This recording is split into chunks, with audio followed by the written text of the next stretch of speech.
Christel Dee, he's Luke Spillane, and welcome to The Fan Show. Joining us this week to discuss the Zygon Inversion is comic book artist for Titan Comics, Rachael Stott, and also via internet magic, YouTuber and Doctor Who fan, Crispy Pro. Welcome, guys. Thank you. G'day. Hey. I'm so excited to talk about this episode. Let's start with our favourite moments. Do you want to go first? I mean, I'm pretty sure we're all going to say the same thing, right? I think so. It was the Doctor's speech. Like, it can't not be. It was Capaldi's finally had just such a defining speech. It was so very the Doctor, very his Doctor. It was just amazing. No music underneath most of it. Just highlighting, I think you were saying, like, it feels like you're being told off by your teacher. Yes, I felt like that eerie silence that you get when your teacher is telling you off, or you know, and everyone's just like, doesn't know what to do. There's nothing you can do or say in that moment. You just have to just listen. Yeah. And that's kind of how I felt. And it was basically essentially humanity being told off. Yeah. You know, for causing wars all the time and not considering what the consequences are. You know, and it was like a massive lecture on you know, what we're doing wrong, really. And, and it was just so great to hear. Yeah, he has that authority of being an alien, so he's separate from us, so he can judge us from an angle that we can't judge ourselves from. So yeah, it really had that authority of being from like an external force coming in and going, this is dumb, you know, sort it all out and stuff. This speech, for me, is the defining 12th Doctor moment, and it has made this episode, these two episodes actually, as a two-parter, my favourite. I'm gonna say it. These are my favourite episodes in Peter Capaldi's era so far. Dan says, the Doctor is a hero that uses words as a weapon. That scene perfectly shows that. Brilliantly performed by Peter. And James Jarvis says, this will be one of those scenes that we talk about in years to come, just like the Pandorica speech from Matt. So guys, you know, in your opinion, is this the 12th Doctor's Pandorica speech? For me personally, I felt like his I am the Doctor speech, his one in The Witch's Familiar was a lot more for me, that moment where he's like, oh, once in a while, if I try very, very hard, I'm not just some Time Lord that ran away, I'm the Doctor. And it was just such more of a, like, I'm not saying it's better because it's a quieter moment or anything like this, but for me that rang more true to him just being like honest and things like this, whereas this was a lot more him being on in front of a crowd of people trying to convince someone. And Doctor Who, for me, is at its best when it is touching on, you know, very serious issues and things that are happening. And he's talking about war. That's what he's talking about. He's talking about, you know, when you start firing those guns and when you start, you know, fighting, do you even consider who's going to die, who's going to be, you know, who's going to be the victims? And it's so kind of like, oh my God, this is really, really, really deep stuff. And it was so long as well. I was so taken aback by how long it went on, and it wasn't boring. It was so. I just kept you on the edge. It kept me on edge, and he had some very important things to say. I'll have to disagree with the favourite moment, unfortunately. Oh. I know, controversy. My favourite moment would probably have to be the just after the title sequence when Bad Clara is chasing that poor Zygon dude. I just thought, you know, Jenna Coleman is just very intimidating, and you know her eyes are very powerful and draw you in. And it was just very new for Doctor Who because, you know, Jenna Coleman's never been bad before, so it was pretty cool. I thought that was my favourite moment of the episode. Personally, I loved Clara and Bonnie's, you know, interaction, and I love Bonnie as well. And Jenna's performance as a different character and somebody much more evil was just so awesome to see. Shamila says, Jenna Coleman's performance as Bonnie and Clara was beautiful. Love the contrast between the characters. And Sandra didn't once doubt there were two different Claras in the room. I love Bonnie. I want more of Bonnie. Sorry. We've enjoyed Clara for quite a while now. I think I'm allowed to enjoy Bonnie. I just loved evil Clara. I want more of that. I think Peter said in some of the behind the scenes stuff, like, just I think Bonnie should have her own show. I just want to see Bonnie's adventures on Earth with Osgood now. Like, I'm happy with that. I just enjoyed seeing, to the point, like I was saying, you know, about the dream stuff. I was more interested in seeing Bonnie than I was seeing Clara in this story. Maybe not all the time, but yeah, definitely for this, I just wanted more Bonnie. It was one of those things where I thought it was a bit of a missed opportunity that Jenna Coleman got hired as a companion rather than as a villain, because this sort of like what is she, like 5'2" or something? Tiny little angry, scary thing. That bit where she's like rattling the guy's door, I was like, even if it was me on the other side and I didn't know she was an alien, I'd still be like, oh God. So I thought it was really effective, and she has a really good presence as well in that role. So yeah. You know, I've never been so attracted to a Zygon before. I mean, she did well. She did well. Last week's episode was quite contained and it felt quite claustrophobic. You know, the stakes were high, even though it was low key.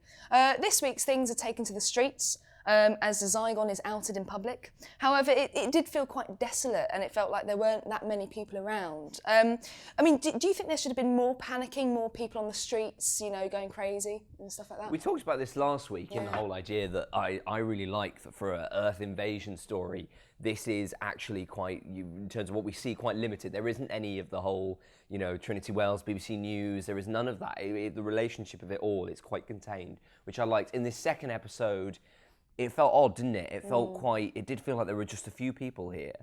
It seems like, for example, where there's like the sort of the little town hall, what would you call it, like the town square bit. Yeah. And the first time we watched that, and it was quite odd seeing everyone kind of not react, and you're not seeing much reaction from other people. Yeah.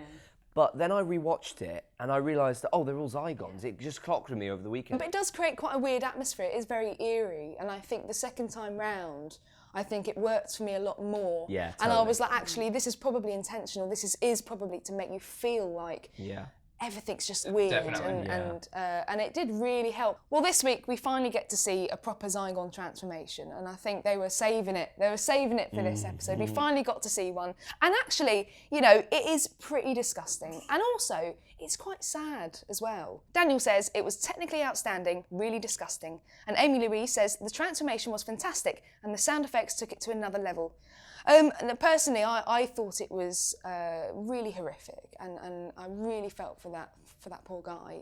Did you guys think it was a bit too scary? We'll start with you, Crispy. The suicide scene, I didn't know that they were going to go that far. They've only done that once with In the Waters of Mars with that girl. But yeah, no, it was pretty dark. It was pretty dark. Up until the speech happened at the end, that was by far my defining and favourite moment from the two Zygon episodes, just because it was exactly what this episode is about, like going down to those characters and seeing how it affects them. So to actually take it with, like, the beauty of Doctor Who, take the villain character, you know, or what you know is perceived as the villain, and see their side of it. Well, I think the sound effects, as one of these tweets said, I thought the sound effects really made it, and the bones, sound of the bones cracking, and it made me feel. It reminded me of The Empty Child with the gas mask coming out the guy's face. Oh yeah.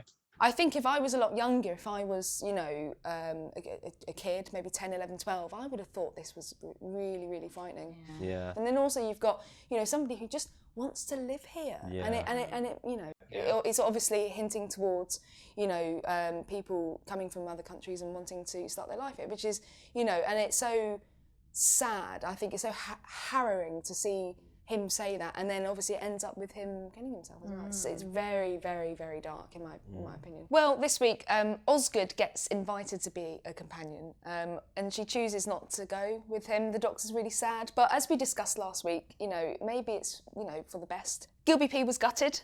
She would have made a great companion. I would have been happy if she just went along for one trip. And Willow Pond was also very sad. She says, "This is what she has always wanted, but I admire her sacrifice to protect the planet."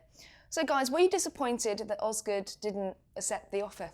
I don't really think, you know, an Osgood, Clara and Doctor dynamic would work, because, I don't know, both Clara and Osgood obviously love the Doctor, and, you know, I think it just goes straight to his ego. But, yeah, no, I think Osgood's home is, you know, on Earth with UNIT fighting aliens. Yeah, exactly. That was what my thinking was. Like, loads of people online clamoring to have her as a companion. I was like, she's so UNIT that she belongs there. Well, she's also really clever, and in this episode, she makes the Doctor see that Clara is actually able to control Bonnie to a certain extent. You know, he doesn't see. He goes, "Oh, why?"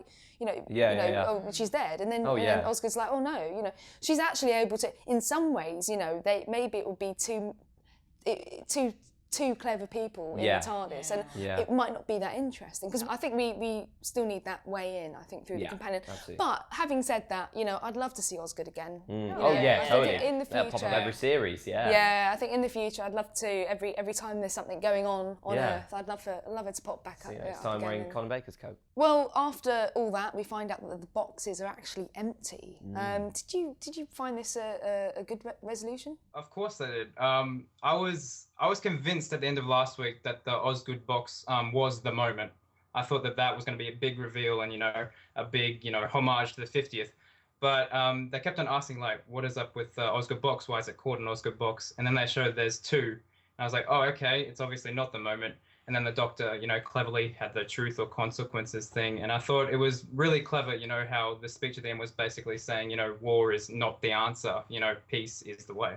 I didn't believe it when the gas had been mentioned. I didn't believe it for a second that the Doctor would use it. Like, so the idea of that being in one of the boxes didn't. I saw that they might be empty from quite early on, and even when they opened up and you saw two buttons in there, I was like, the Doctor would not go to this. Like, what else happened in Dare the Doctor? Did he stay there for like an hour carving up these boxes and chatting? Oh, so how are we all? And implementing buttons and stuff like that. I kind of saw through all that. I think it was also nice in those moments. Isn't it nice how we were talking about how, like, you know, evil and scary Bonnie is? Just to have her so vulnerable in those last moments. I thought that was so nice to just break through, and that end moment with Bonnie was just so lovely to see the Doctor, you know, not have to do something so radical like blow up their spaceship or something. He just talks them out of it. One thing I liked that this kind of re-established was, I remember when I saw Day of the Doctor, I did think, oh, it kind of negates all of that angst and darkness that Christopher Eccleston had, because it's like, oh, no, wait, you didn't destroy your people, there's nothing to worry about. But this kind of re-established the fact that, no, he still committed terrible atrocities before then for the sake of winning the war. Like, he still fought and had battles and things like this. And it was just that day on Day of the Doctor with the button was the final day and, like, the final thing he wanted to do. So when he was like, oh, I've seen some stuff, man, in this episode, it was sort of re-established, like yeah, he's still a veteran of war. It doesn't negate Still that. happened, Yeah, exactly. Yeah. The bit that kind of ruined it for me was where he says, you know, oh, Clara's face got inside my head, and, you know, she never leaves. And I was just like, oh, come on, after that beautiful speech, it comes back down to Clara again. What it is that kind of annoys me sometimes is it's just that she has so much importance and so much power, and I don't think any companion should really have that importance, you know. And I know she's been, you know, she has been very important to the Doctor's life, but sometimes when this happens, I immediately feel disconnected. Suddenly I'm like, oh, well, you know, the Doctor's just interested in Clara. He's not interested in us, really, you know. Because as I mentioned earlier, I think the companion is your way in. It's your way into the Doctor's world. I do think in this speech it was quite relevant because it was so parallel to Day of the Doctor. And if that companion is still there, the exact same companion who did stop the Doctor, you know, as much as it might pain us sometimes, it was Clara who reminded the Doctor. And that, you know, like you were saying, the companion's the way in. I think that is so important in Day of the Doctor. It was so good that the human companion went, hang on a minute, like, and stopped the Doctor. You know, he broke that bubble and showed that the Doctor always needs someone. Yeah. So I think it was important that it was Clara. And he did need to make that point this week, I thought. Personally, I loved this episode. I love this whole two-parter. You know, it's been my favourite, you know, Peter Capaldi episode so far. Obviously, we've had what is in my eyes, and I'm sure it, you know, is in many other fans' eyes, the defining, you know, Capaldi moment. Tom says, a truly fantastic episode that really did show us how broken and damaged the human race really is. Can't praise it enough. And Miss Wendler says, it was so good, just how Doctor Who is supposed to be. Exciting, serious, and with a great important message for the world. So guys, how satisfying was the second part for you as a conclusion? Second time I watched it, I absolutely loved it so much more. I was so much more involved, and I think when you know where Doctor Who's going, it does always become a bit better. But I enjoyed it a lot more the second time around. I didn't find it satisfying, but I enjoyed it. And also my mum sent me a text. Oh. And she said, Doctor Who, just having loads of fun, back to normal, yay! So my mum loved it. Fantastic. So my mum Thumbs up fancied from- that as yeah. well. Thumbs up for mums. I really loved it. I thought it was a fabulous episode. There were two things that really bugged me in it, though. Like, despite the fact it's one of my favourite episodes of the season. But what happened to Rebecca Front? Yes, did good happen question. to Rebecca I think Front? she fell off the planet, and then that's it. She's gone Yeah. now. So it was a bit like, I really like her as an actress. So Yeah. if they're going to use her, save her for like a meteor role or something where she didn't just disappear. I imagine she's still in that random European country that they're in, just going, I hope everything turned out all right. Yeah. But the other thing that really bugged me as well was after the speech is done, it's all fine, everything and stuff. And Kate's like, oh, but, you know, I know how this goes down now. And the doctor's like, yeah, well, you said that the last 15 times. I was like, wait, have they had to do this 15 times? Yeah. Because that kind of negates the power of the whole scene entirely. Like, well, see you guys in a month and we'll be back here again with the boxes. Like, yeah, I found that sort of, I went, oh, like that was so exciting and powerful. Oh, no, wait, it wasn't. It happens all the time. I feel like for the casual viewer, they might not understand the whole Black Archive memory wipe thing. So I feel like that line really shouldn't have been in there. You know, it would have been a much more powerful scene. Yeah, definitely. You're so right. It does undermine that. Imagine if the Doctor had done that speech 15 times. Yeah, and then I was like, is it because he keeps fluffing his lines? So he's Yeah. oh, I'm the... Oh, here we go again. Oh, yeah, here we go. That's the Yeah. Flash. Yeah. Yeah, so... That is interesting. I do, I wonder. What did happen? Yeah. Let us know in the comments below. Well, thank you so much, guys. And next week, we'll be doing something slightly different. Instead of coming to you from our usual studio, we'll be recording the show in front of a live studio audience at the Doctor Who Festival in London. Yes, we'll be joined by actor and vlogger Carrie Hope Fletcher and YouTube unboxer extraordinaire Ashens. So if you're going to be at the Doctor Who Festival on Sunday, make sure you come and see us. We'll be at the arena at 10 a.m. We want to hear your opinions. And if you're not at the festival, don't worry, because you can still catch the show on Tuesday at 6 p.m. UK time here on the official Doctor Who YouTube channel. But for now, we'll leave you with an intro to the next episode, Sleep No More. Don't watch this. You must not watch this. You can never unsee it. As Mark Gatiss knows better than anybody else, a deserted space station is always a dangerous place to be. 24 hours ago, this station fell silent. There are sleep pods that have been created so that you can have a 5-minute burst in a sleep pod, which is equivalent to a month's worth of sleep. What is Morpheus? The Morpheus machine concentrates the whole nocturnal experience. Now you can go a whole month without sleep. It's got a fantastic new monster based on a fantastic idea that is genuinely frightening you. Good luck, Mum and Dad, getting the kids to bed tonight. Congratulations, Professor. You've conquered nature. You've also created an abomination. Most exciting of all, it's told in a way that no Doctor Who story has ever been told before. You sense that you may have just generated a child's nightmare. Run, run, run, run! There will be sleepless nights.